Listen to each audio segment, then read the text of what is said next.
Quarta-feira, 8 de abril de 2026, bem-vindos a mais um Café com Cossenza. Hoje bastante coisa para falar, vou falar de Campinas, que estou gravando em Campinas, finalmente melhorei, estou aqui, já fiz coisas, já conversei com pessoas, tenho algumas historinhas para contar.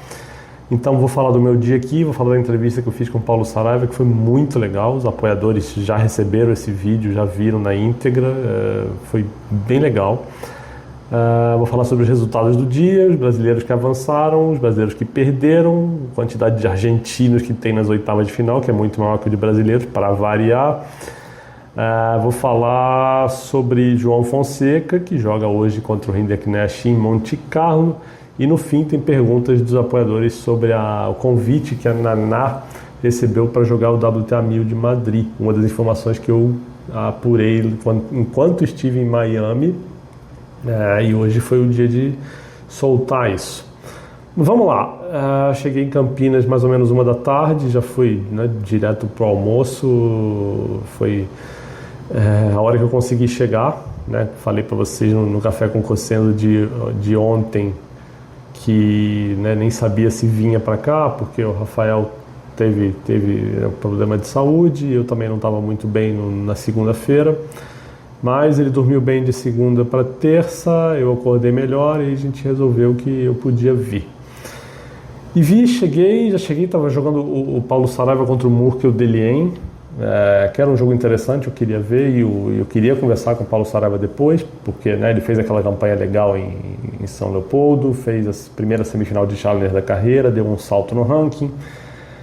E ele fez um jogo, bom contra o Delien, ganhou o primeiro set, salvou ali 5 set points no 4-5 do segundo, levou o segundo set para o tie-break, saiu do tie-break na frente, mas a reta final do tie-break teve momentos bem dolorosos, assim. Ele tinha, no 4-3, ele tinha um voleio para fazer com a quadra aberta, pelo menos tinha um lado todo para atacar ali e comete um erro, ele tenta fazer um voleio curto e a bola fica na rede, que era uma pena porque estava 4-3 para ele e ele faria 5-3 ali, se eu não me engano.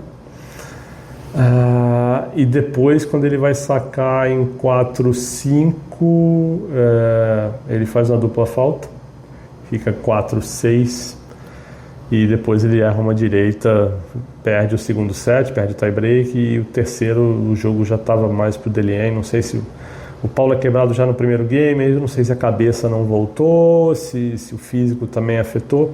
Ele até devolve a quebra, fica 1-1, ele luta, mas o jogo já não estava tão bom para ele e ele acaba eliminado. Mas o legal é que assim, o Paulo é um cara muito simples, muito humilde e diferentemente de alguns tenistas que quando perdem querem ir embora, não querem falar com ninguém, dar entrevista nem nada, ele foi lá, ele conversou com o Giovanni Martinelli, conversou comigo, depois conversou com o Marden Diller do Brasil no tênis, então ele, voltou, atendeu todo mundo, e foram conversas assim, com algum tempo, não foram aquelas conversinhas de 5 minutos, não, a minha entrevista durou mais de 20.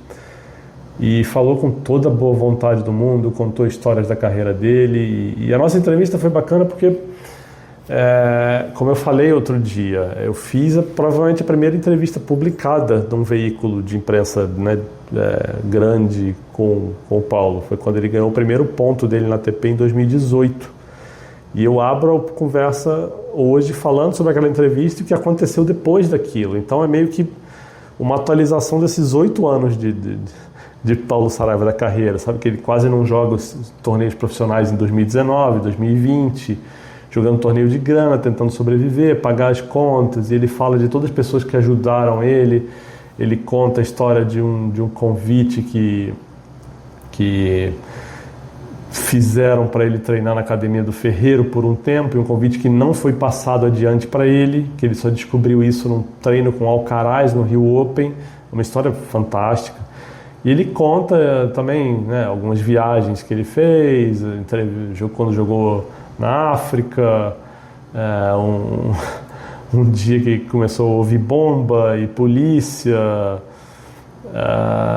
histórias de interclubes na França, tem, né, pessoas que ajudaram, pessoas que, né, as dificuldades que ele teve.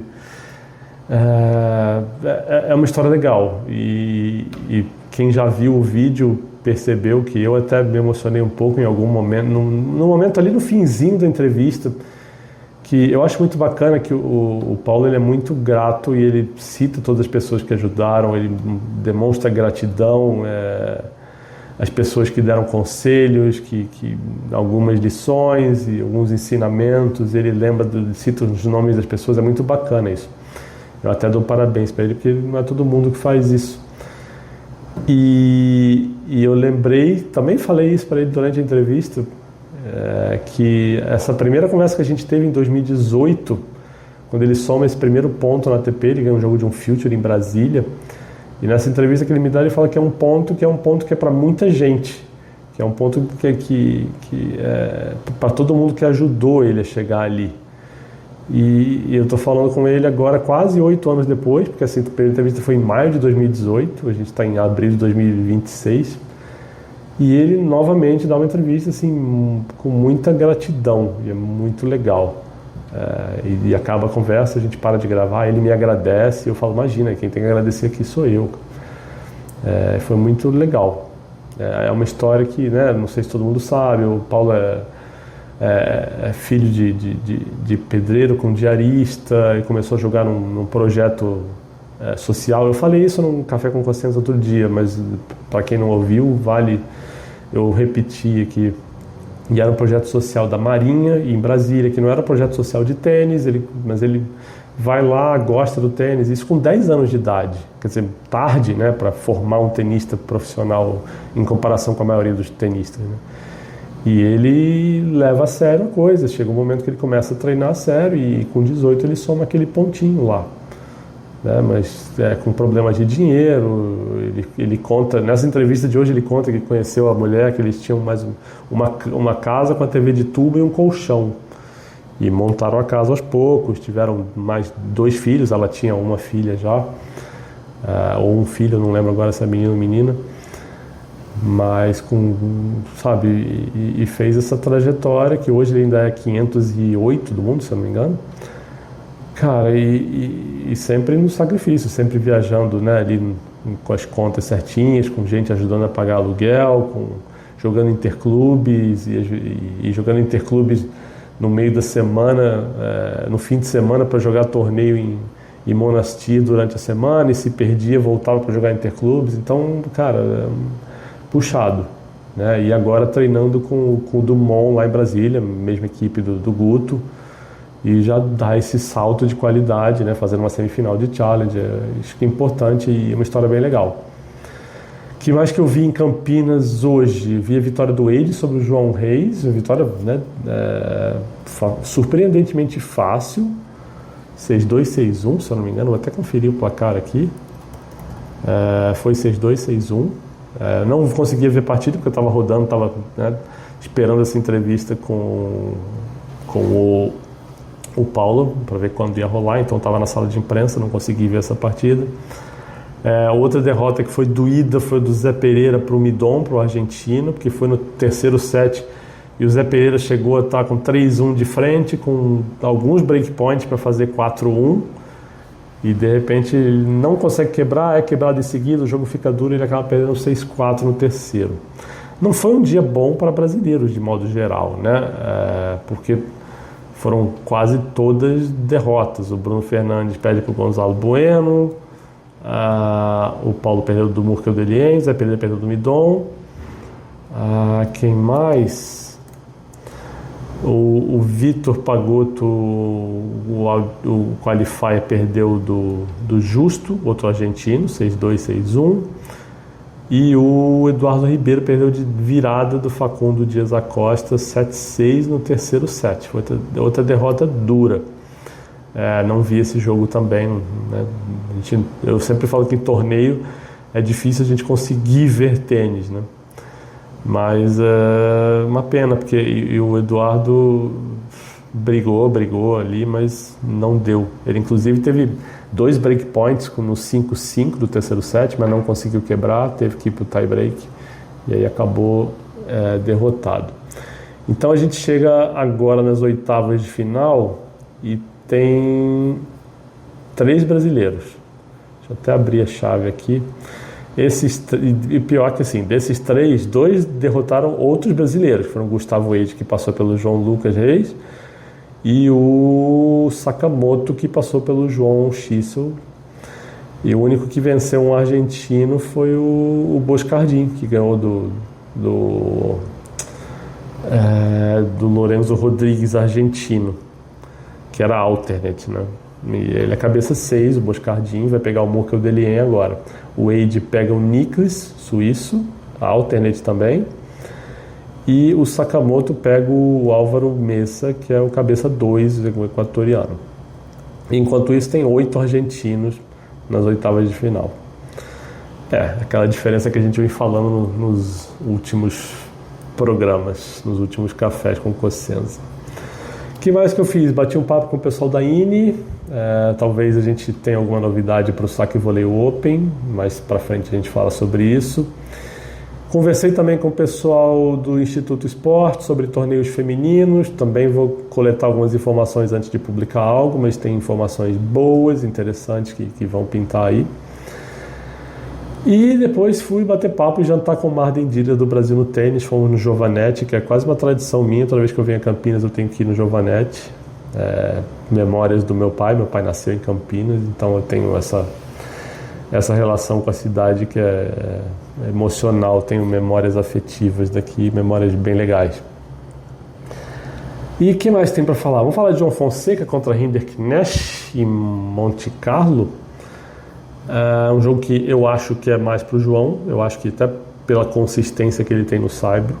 Acho que o saque do Hendrik Nesh que poderia fazer uma diferença, acho que no saibro perde um pouquinho de eficácia. Acho que é um jogo bom para o João trocar pontos mais longos, mais ou menos como, assim, taticamente, falando em termos gerais, não é muito diferente do que o que ele precisava fazer contra o Diallo, né? É se impor do fundo de quadra, sem ser agressivo demais para não dar pontos de graça, mas alongando os pontos, mantendo bola funda e pesada, que ele faz muito bem e faz com uma certa margem de folga, que eu acho que o Hendrik Nesh, para equilibrar esse jogo, vai ter que jogar muito mais perto do limite dele do que o João precisa estar perto do seu limite. O João acho que tem uma margem aí para, se o Hendrik Nesh apertar a coisa, o João ter de onde tirar e ganhar essa partida. Então acho que é um jogo bem mais para ele. E tem, ele ganhando, ele pega ou o Medvedev ou o Berrettini. E eu acho que são... Não quero me antecipar demais aqui para não zicar a coisa, mas acho que são 2 cenários interessantes para o João, tanto o Medvedev quanto o Berrettini. O Berrettini é um cara que no saibro também o jogo dele não é tão eficaz quanto em quadradura ou quanto já foi em Wimbledon, né? Embora ele saiba jogar bem no saibro, evidentemente. Mas é um cara que depende muito da direita e que, se o João conseguir levar esse jogo para backhands, ele e também acho que não precisa nem tanto disso. Acho que o João consegue trocar forehand com Berrettini bem. E agora depende muito de como o Berrettini vai estar sacando, como é que ele vai estar fisicamente no torneio. Tem uns pontos de interrogação aí. Se o Medvedev ganhar essa partida do italiano, acho que é um cara que, sim, não gosta de jogar no saibro, é um cara inteligente, tem recurso, tem variações, mas é um cara que não gosta de jogar no saibro. Se o João conseguir alongar os pontos com ele, vai testar a paciência do Medvedev. Acho que, assim, considerando que é o primeiro torneio de saibro do Medvedev esse ano e vai ser, se ele jogar contra o João, vai ser só a segunda partida dele no piso, acho que é uma boa combinação para o João aí. Acho que ele tem boas chances contra qualquer um dos dois. E o Medvedev, por ser cabeça de chave, é aquele jogo que pode ser bem importante para o João, até em termos de moral, de ânimo, de ganhar um cabeça grande. Um cara que está fazendo uma boa temporada, faz um bom começo de ano. Então eu estou animado por o que o João pode fazer nessa chave aí. Mas aguardemos, né? Para terminar, tem duas perguntas que apoiadores mandaram no grupo do Telegram, e são duas perguntas sobre o mesmo tema. Deixa eu abrir aqui meu bloquinho de notas.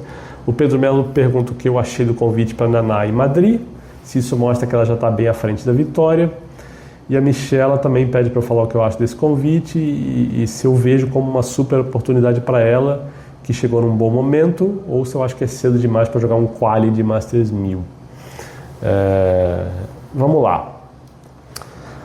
Esse convite para Naná, tem duas coisas que são importantes de pontuar aqui. É um convite para Naná que vem via IMG, que agencia a Naná. Então, é um convite que não necessariamente fala sobre ela estar à frente da vitória ou não.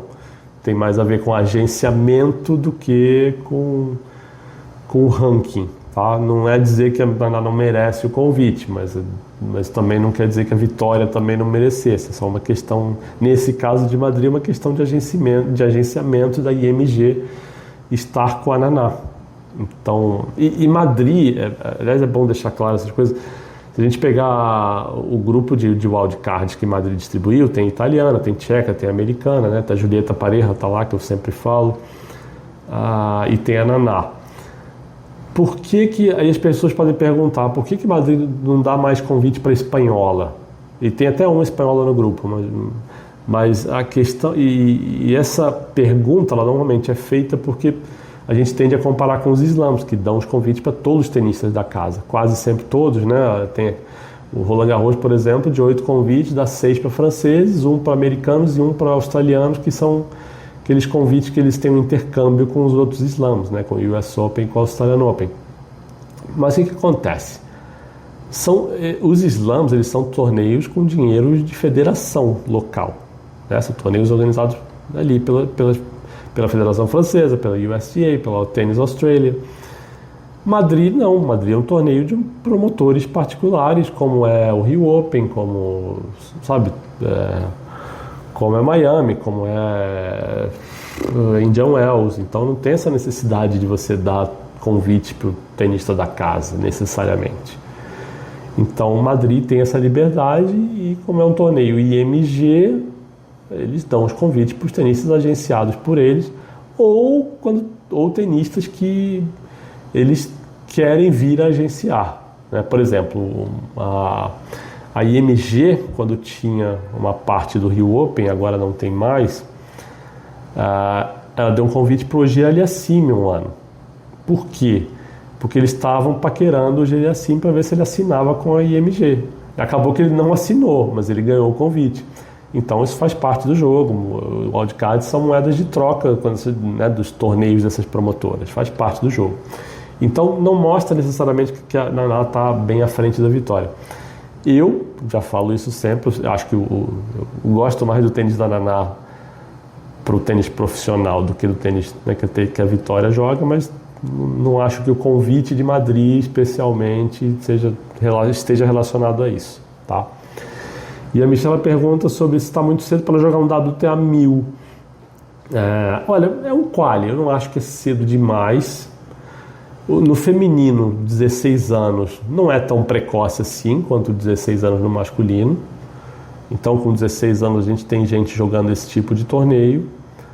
E é um quali, eu gosto, sabe? Eu acho que é um momento legal. E é uma boa chance, na pior das hipóteses, dela se medir, sabe?